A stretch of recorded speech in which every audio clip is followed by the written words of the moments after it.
இந்த இடத்துல நான் ஒரு கொஸ்டின் கேட்குறேன். எங்கேயாவது ஒரு இடத்துல ரஞ்சித் அவர் பறையர் சமுதாயத்தை சார்ந்தவர். இதே மாதிரி அந்த எஸ்சி பட்டியலில் உள்ள பட்டியல் இனத்துக்கு உள்ளால இருக்கக்கூடிய இந்த நான் இப்போ சொல்லக்கூடிய இந்த சக்கிலியர் சமுதாயமோ அதை அருந்ததியர்னு ஒரு பேரில் இப்போ சொல்கிறாங்க. புரிதலுக்கு தான் நான் அந்த சக்கிலியருங்கிற வார்த்தையை பயன்படுத்தினேன். அப்போ அந்த சமுதாயத்தை, ஏன்னா அதுதான் சமுதாயத்தில் ஒரு ஊரில் ரொம்ப ஒதுக்கி வச்சுருக்கீங்க. நம்ம அங்கே போகிறது வரைக்கும் அந்த ஊரில் உள்ள நாடார் சமுதாயத்தில் உள்ளவங்களே இந்த வீட்டில் போய் தண்ணி குடிச்சிருக்க மாட்டாங்களே. அதுதானே உண்மை. கல்யாணம் இந்த மாதிரி சம்பிரதாயத்துக்கு மண்டபத்தில் போய் ரூபாயை கொடுத்துட்டு போகிறது இப்போ வந்திருக்கு, போகிறாங்க. ஆனால் வீட்டில் போய் தண்ணி குடித்தாங்களா? நான் குடித்தேன். லொக்கேஷன் பார்க்க போன அன்றைக்கி அதெல்லாம் நடந்துச்சு. வீட்டுக்குள்ளே போனோம், போய் எல்லாமே பார்த்தோம், வீடெல்லாம் பார்த்தோம், ரூமெல்லாம் பார்த்தோம். இது ஓகே தான், நம்ம கதாநாயகி வீடாக நம்ம இதை பயன்படுத்தலாம்னு முடிவு பண்ணோம். முடிவு பண்ணிவிட்டு எல்லாம் பார்த்துட்டு அப்படியே வந்தோம். அப்படியே உள்ளே போய் பார்த்துட்டு வந்தோம். அந்த வீட்டம்மா அப்படியே பார்த்துட்டே இருந்தாங்க. அப்போ சொன்னேன், வீட்டுக்கு வந்திருக்கமே தண்ணியெல்லாம் தரமாட்டிங்களான்னு. அடிச்சு பிறன்னு ஓடி போய் தண்ணி எடுத்து, உண்மையிலே நடந்தது அப்படி தான் நடந்துச்சு, நீங்கள் கிடையாது இல்லைலாம். அப்போ தண்ணியை கொண்டு போய் அவங்க தந்தாங்க. அப்படின்னா என்ன நிலவரம், நம்ம புரிஞ்சிக்க வேண்டிய நிலவரம் என்ன? அந்த சமுதாயம் இன்னமும் இப்படித்தான் ஒதுக்கி வச்சுருக்காங்க மற்ற சமுதாயத்தினால.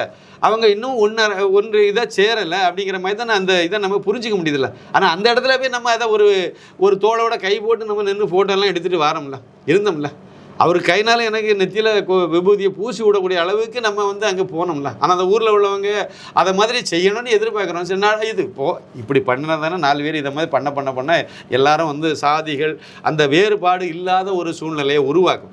இதைத்தான் நான் கேட்குறேன். ரஞ்சித் இதே மாதிரி எத்தனை இடத்துல சக்கிலியர் சமுதாயமோ இல்லைனா வேறு ஏதாவது குறும்பர், இருளர் இந்த மாதிரி சமுதாயம் இதுக்கெல்லாம் தானே குரல் கொடுத்து பேசிகிட்டு இருக்காங்க. அதுக்கெல்லாம் போராளின்னு சொல்லி தன்னை காட்டிக்கிட்டாங்கல்ல.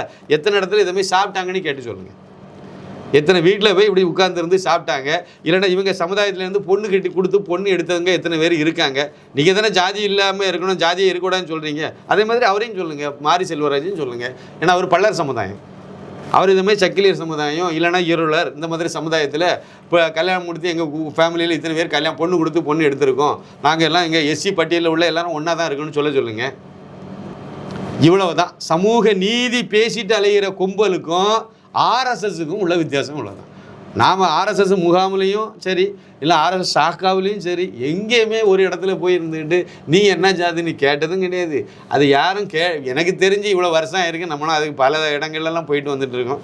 ஒரு ஆள் கூட அந்த மாதிரி கேட்க மாட்டாங்க. அப்படி கேட்டான்னா அவன் ஆர்எஸ்எஸ் தகுதி இல்லாதவன் கேட்கவன். எனக்கு தெரிஞ்சு யாரும் கேட்க மாட்டாங்க, கேட்டது கிடையாது. இதுதான் வித்தியாசம்.